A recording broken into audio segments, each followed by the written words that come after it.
pesan las piernas a las bolsas, que bueno, las subidas ya no lo son tanto. En el caso de Europa hay algunos índices que empiezan también a mirar hacia abajo, a girarse a la baja. Tampoco es que sean importantes caídas o caídas bruscas, 0,16% abajo el CAC 40, el MIB italiano un 0,2, el IBEX 30 tiene en positivo, 0,1% arriba. Eso sí, todavía no consigue reengancharse a esos 8.300 puntos. Ya veremos lo que sucede esta tarde en Wall Street cuando se publique el dato de expectativas de inflación. De momento los futuros apuntan ligeramente al alza. Al verde, saludamos ya a David Galán de Bolsa General. Hola David, ¿qué tal? ¿Cómo estás? Muy buenas tardes. Hola, ¿qué tal? Muy buenas tardes. Un placer estar con vosotros esta mañana. Igualmente, vemos que no hay demasiada continuidad y volvemos a tener estos días la impresión de que habría que ir acostumbrándose a tener unos días buenos o positivos en la bolsa y al día siguiente no tan buenos. Parece que seguimos ahí con esa falta de tendencia o continuidad, ¿no?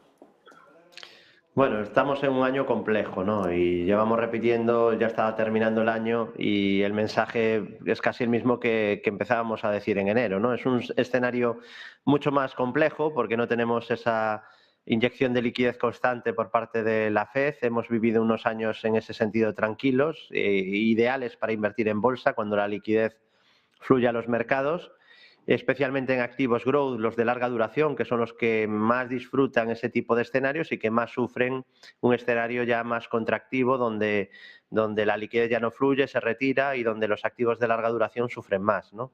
Es un año donde ha habido mucha diferencia entre sectores, muchísima. De hecho, pues tenemos el abanico desde el buen comportamiento del sector de energía, que termina el año con fuertes subidas, fortísimas. Utilities, que ha quedado o va a quedar plano, pues sin movimientos. Empezó muy bien el año, luego hubo cierta recogida de beneficios. Muy bien también, prácticamente plano, el consumo defensivo, porque en un escenario de inflación, incluso en uno de crisis, pues no se quita uno de beber ni de medicarse, el sector salud también lo ha hecho muy bien, ni se quita de ducharse, etcétera, etcétera. Entonces tiene totalmente la lógica de que en momentos de más tensión económica siguen funcionando bien estos sectores. La misma filosofía es lo del buen comportamiento de utilities. Y luego ya pues los más cíclicos y los más ligados a ese endurecimiento de las políticas monetarias son los que más sufren, ¿no?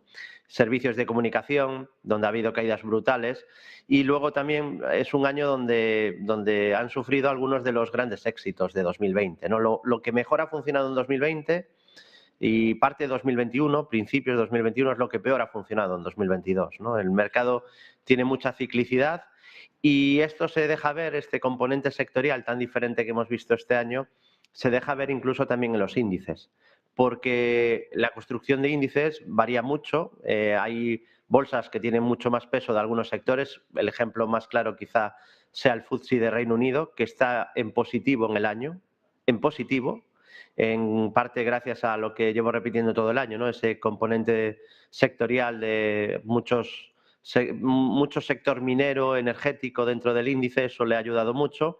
Y incluso el IBEX 35 o el MIB italiano o el PESI portugués, también beneficiados del componente sectorial, que les perjudicó muchísimo durante años y que ahora les beneficia un poquito más, ¿no? Eso de no tener tecnología, que fue un lastre muy grande para la bolsa española, no tenerla cuando el Nasdaq brillaba y era el número 1, ahora le ha venido bien, ¿no? Entonces, el no tener prácticamente nada de sector tecnológico. Así que, bueno, situación compleja durante todo el año, muchos nubarrones a nivel macro en el horizonte, en parte creo que están en parte descontados por lo menos, y muy positivo yo diría el comportamiento de algunas bolsas europeas, ¿no? Yo veo mucha fuerza en índices periféricos de Europa, que ya digo, lo hicieron muy mal, incluso durante 2 décadas o década y media el comportamiento es bastante mediocre, con dividendos pues salvan un poquito, pero vamos, que se han quedado muy rezagados frente a otras bolsas, y que en cambio pues yo creo que entre la valoración que tienen ahora, estamos hablando de PERS de 10 o menos incluso, y la mejora del componente del comportamiento relativo gracias al componente sectorial, pues quizá pues son interesantes para vigilar, ¿no? Creo que uno de los ejemplos que mejor explican eso que has contado, que lo que mejor funcionó en 2020 y 2021 y que ahora mismo pues está llevando palos por todos lados, yo creo que, por ejemplo, Tesla, claramente una de esas compañías. Ayer vi que cayó casi un 9% de caída, hoy está subiendo en el pre-market un 1,24% a $126. Está también todo el lío que hay no solo con la tecnología, la sobrevaloración, sino también todo el asunto de Twitter con Elon Musk. ¿Qué está pasando en Tesla? Explícanoslo, por favor, brevemente, en 2 minutos, para que lo entendamos, Sí. David. Vale, a ver, esta es una compañía growth, es decir, ha crecido una barbaridad. O sea, yo no compro el mensaje de burbuja irracional, ¿no? Que sí que valoración exigente, pero yo no compro el mensaje de burbuja irracional porque el ser humano le gusta mucho contar relatos y explicar con sesgo de retrospectiva las cosas que pasan, y se está imponiendo ahora un relato que es bastante falso bueno, que esto era una burbuja y que, claro, como estaba PER 200, que cómo no iba a caer. La realidad es que con PER 500 se multiplicó por 5 o por 7, yo creo que más aún, ¿eh? Entonces, ¿qué quiere decir esto? Que el mercado ha descontado expectativas y aquí dentro del precio todavía hay descontadas expectativas de crecimiento. Si esas expectativas se truncaran, pues obviamente la caída tiene que ser muy dura, y el problema que tiene Tesla es que nunca se ha enfrentado a una crisis económica dura y larga tipo 2008, ¿no? Ese es el problema, ver cómo funciona en este escenario, dado que es una compañía que es cíclica, no deja de fabricar automóviles, ¿no? Tiene más negocios, pero uno de sus negocios principales es fabricar autos, y ese es un negocio extremadamente cíclico, que provoca que este tipo de industrias, de este tipo de valores, de la industria de automóviles, suele cotizar a PERs muy bajos, PERs 10, 8, 9, cosas así, ¿no? Y tenemos a Tesla todavía con la caída que ha tenido, que es la mayor caída de su historia, ya cerca del 70%, la tenemos ahora mismo a Tesla a un PER 40 o 38, con la caída de ayer PER 38. Claro, no es un PER de locura como ha llegado a tener, pero ha llegado a tener en el pico PER más de 1000, y desde ahí aún subió mucho más, ¿no? ¿Qué pasa? Que el beneficio está creciendo muy rápido y encima se está provocando una caída muy fuerte en el precio. Lo que está haciendo es que la contracción del múltiplo del PER está siendo rapidísima. ¿Que está una valoración atractiva PER 38 en la actualidad Tesla? Depende del crecimiento. Si es capaz de crecer como hasta ahora, pues casi sería una ganga si fuera así.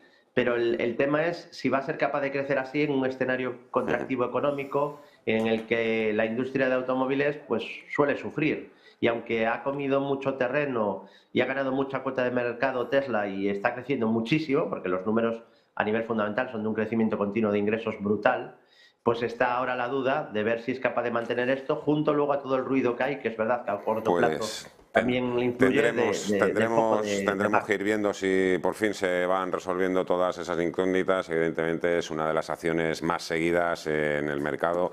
David Galán, Bolsa General, lo tengo que dejar aquí. Muchísimas gracias como siempre. Cuídate mucho, te deseo felices fiestas y buena Navidad. Hasta la próxima, hasta el próximo año. Adiós. Felices fiestas. Nosotros nos vamos, que me come ya el tiempo. Acaba de dar la 1 de la tarde, enseguida actualizamos información. Por mi parte nada más. Volvemos ya el próximo 2 de enero, pero la información económica y financiera continuará aquí todos estos días en Negocios Televisión. Claro que sí. Que seáis libres y felices fiestas. Adiós a todos.